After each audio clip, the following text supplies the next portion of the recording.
Assalamualaikum warahmatullahi wabarakatuh. Alhamdulillahirabbil alamin wassalatu wassalamu ala asyrafil anbiya'i wal mursalin wa ala alihi wa ashabihi ajma'in. Wa qul ja'al haqqa wa zahaqal batil innal batila kana zahuqa. Alhamdulillah, puji syukur kita panjatkan kehadirat Allah Subhanahu wa taala yang telah memberikan kesehatan kepada kita semua sehingga kita sampai pada hari ini masih bisa taat kepadanya dan bisa beraktivitas seperti biasanya. Kemudian salawat serta salam marilah kita hadiahkan kepada junjungan kita yaitu Nabi besar Muhammad sallallahu alaihi wasallam dengan ucapan Allahumma shalli ala sayyidina Muhammad wa ala ali sayyidina Muhammad. Kepada kawan-kawan kami di mana saja berada, di grup mana saja berada, pada kesempatan kali ini saya ingin menyampaikan atau berbagi pengalaman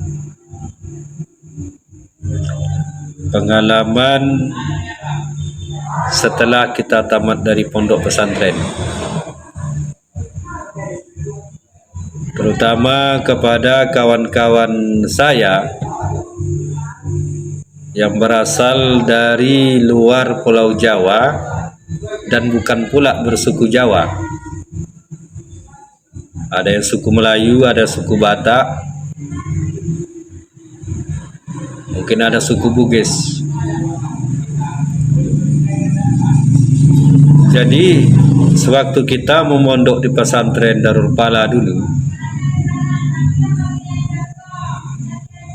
yang diasuh oleh Al-Mukarram Kiai Haji Muhammad Zaini Khudari, semoga beliau dapat ampunan dari Allah. Di sana kita mengaji kitab-kitab pondok pesantren yang berupa kitab-kitab kuning, mulai dari kitab yang paling kecil sampai kepada kitab yang paling besar. Begitu juga tentang ilmu-ilmu alatnya seperti nahu, sorob, antik, balaghah, lain-lain sebagainya, ulumul hadis. Sewaktu kita mengaji di pondok pesantren di bawah bimbingan pengasuh Kiai Haji Muhammad Zaini Khudari, kita belajar itu memaknakan kitab itu menggunakan bahasa Jawa. Nah, sampai sekarang pun kitab kita itu maknanya pun bahasa Jawa. Orang kitab yang kita maknakan itu kita bawa pulang, kita buka lagi, ya tetap juga bahasa Jawa. Kemudian kita akan mengembangkan ilmu di masyarakat dengan referensi-referensi kitab kuning, dan kita membaca kitab kuning itu harus dengan tarkib, nahwu sorobnya harus betul. Ya, tidak mungkinlah kita membacakannya dengan menggunakan bahasa Jawa. Karena lingkungan kita masing-masing, kalau seperti saya ini, tinggal di Kabupaten Batubara ini, sukunya suku Melayu. Ya nggak mungkinlah pula kita membaca kitab bahasa Jawa. Begitu juga kawan-kawan saya yang berada di lingkungan orang-orang Batak atau orang Bugis, ya nggak mungkin lah dia menggunakan bahasa Jawa. Ya otomatis harus kita ganti kita ganti dengan bahasa nasional. Jadi bahasa Jawa terjemahnya dulu kita gantilah maknanya itu ke bahasa Indonesia, tapi tarkibnya tetap kita baca secara tarkib. Tapi tarkib itu menggunakan bahasa Indonesia. Nah, melalui video ini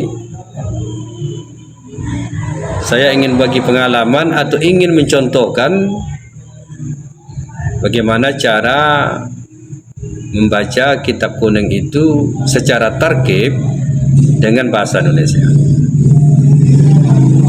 Karena saya ini, pengalaman saya, pondok saya itu pertama dulu saya tuh mondok di Pondok Pesantren Mustafawiyah Purbabaru,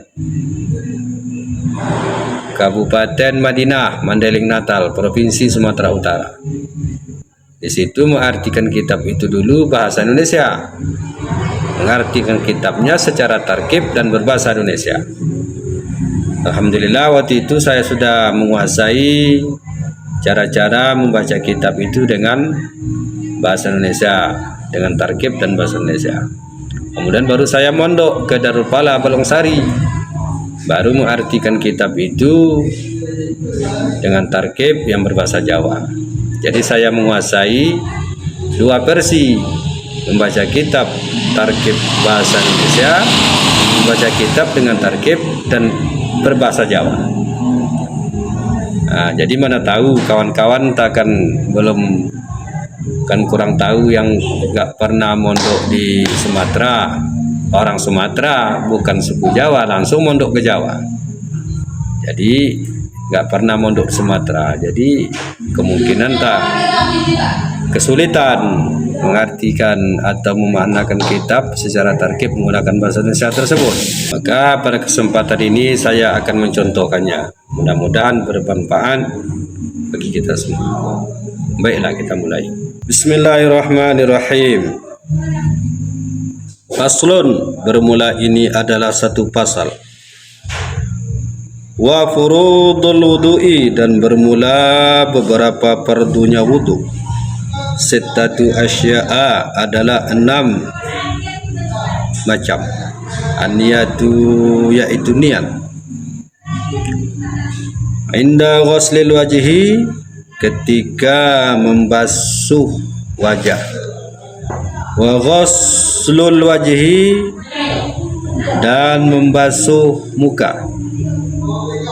Wa ghuslul yadaini, dan membasuh kedua tangan.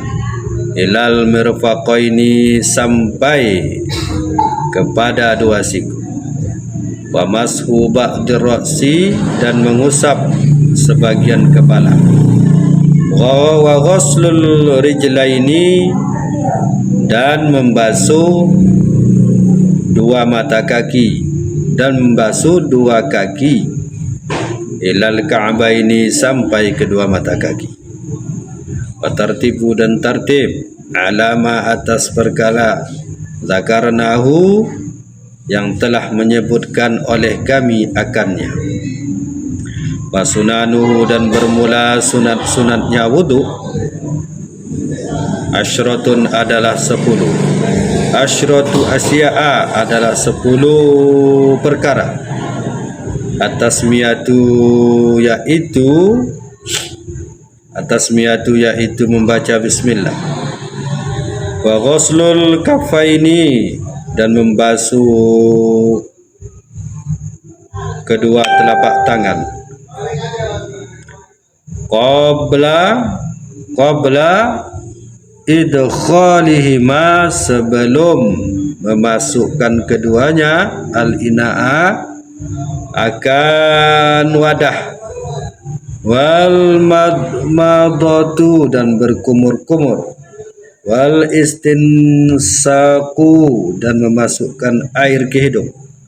Wa masu jami'i ra'si, dan mengusap sekalian kepala. Wa masul udhunaini, dan mengusap kedua telinga. Zahirahuma, pada zahir keduanya, wa batinahuma dan batin keduanya. Nah, ini air jadi din yang baru.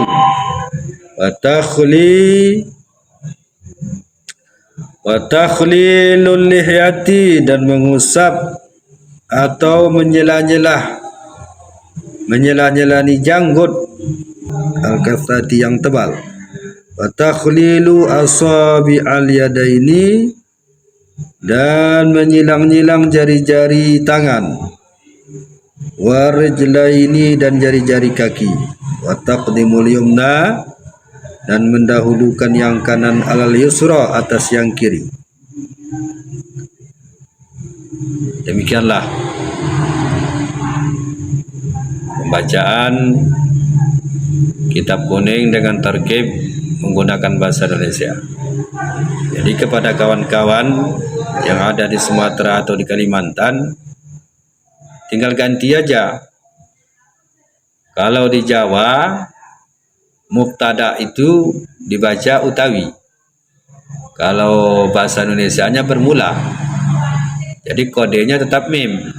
Mim itu kode mubtada, kita baca bermula. Kalau bahasa Jawa kan utawi. Nah, diganti bermula. Kemudian khabar, kodenya huruf kha, sama kodenya. Cuma kalau di Jawa membilangkan khabar itu iku. Kalau di Sumatera atau di Kalimantan atau bahasa Indonesianya kita ganti adalah. Kemudian fa'il. Fa'il yang berakal itu kodenya fa pakai alif. Itu kalau bahasa Indonesianya, kalau bahasa Jawanya itu kan sopo. Nah, kita ganti dengan oleh. Kemudian fa'il yang tidak berakal kodenya kan huruf fa tanpa alif. Kalau di bahasa Jawanya kan dibaca opo. Kalau di bahasa Indonesianya ya oleh juga. Oleh. Kemudian maf'ulun bi, bahasa Jawanya dulu maf'ulun bi itu kodenya kan mim sama fa. Kalau bahasa Jawanya itu bacaannya kan ing. Nah, kita ganti menjadi akan. Nah, jadi bahasa Indonesianya ing itu diganti menjadi akan. Nah, itu untuk maf'ulun bi. Kemudian untuk hal kodenya ha pakai alif. Kalau bahasa Jawanya dulu hale. Nah, kita ganti menjadi hal keadaan. Kemudian badal. Kalau kodenya ba dengan dal. Kalau bahasa Jawanya dulu membacanya rupane. Nah, kita ganti yaitu. Nah, jadi badal itu kalau bahasa Indonesianya yaitu. Begitulah lebih dan kurangnya. Jadi bila ada kesalahan baik dari perkataan maupun bacaan saya tadi, ya saya mohon maaf yang sebesar-besarnya. Wabillahi taufiq wal hidayah. Wassalamualaikum warahmatullahi wabarakatuh.